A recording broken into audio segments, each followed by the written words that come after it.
Good morning, everybody, and welcome back. This is our second video of the day, and this one is on the expensive price we will pay for ignoring climate change. Let's get right on in. How is the failure to identify the economic costs of climate change related to the failure to act?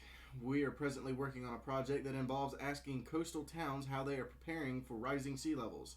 Some towns have vulnerability assessments, some towns even have a plan, but it's rare that a town indeed actually begins to carry out that plan. One reason we failed to act on climate change is the persistent perception that it's far away in time and space. For decades, climate change was a prediction about the future, so scientists talked about it in the future sense. This became a habit, so much that even today many scientists still use the future tense, even though we know that climate disruption is underway as of now.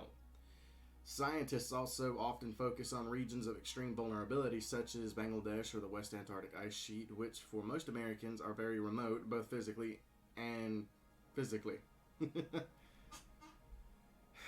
The underestimation of the costs of climate impact add to this deliberation deception of climate change deniers who promote the misleading narrative that fixing the problem is too expensive and it will be cheaper and easier to adapt, and you've pretty much got a recipe for inaction, or at least insufficient action. People need to know how dreadfully expensive climate inaction has already become and how much more expensive it will become if we don't get our act together. This is the point of the recent claim by the Intergovernmental Panel on Climate Change that we have 12 years left on. Scientists are not claiming that in 12 years, 11 now, we will fall off a cliff of climate catastrophe and face the end of humanity. They are saying if we don't immediately start to make major reductions in greenhouse gas emissions, we will miss the opportunity to stave off extremely serious and possibly catastrophic effects. There will be examples of local beliefs. The production of wines, for example, is increasing in the south of England where people are living right now.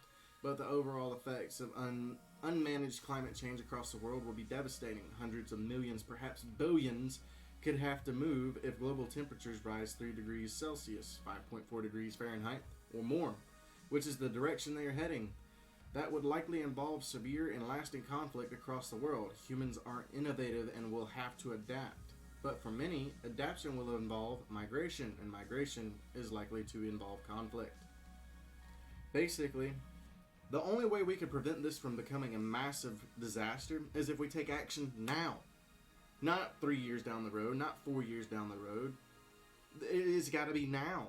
We've got to go ahead and get people to start standing up for climate change and actually being able to defend what's actually going on. If you look at the facts, it's undeniable. We are consistently and always at battle with it. It's getting hotter. It's not getting colder. We are killing our ozone layer.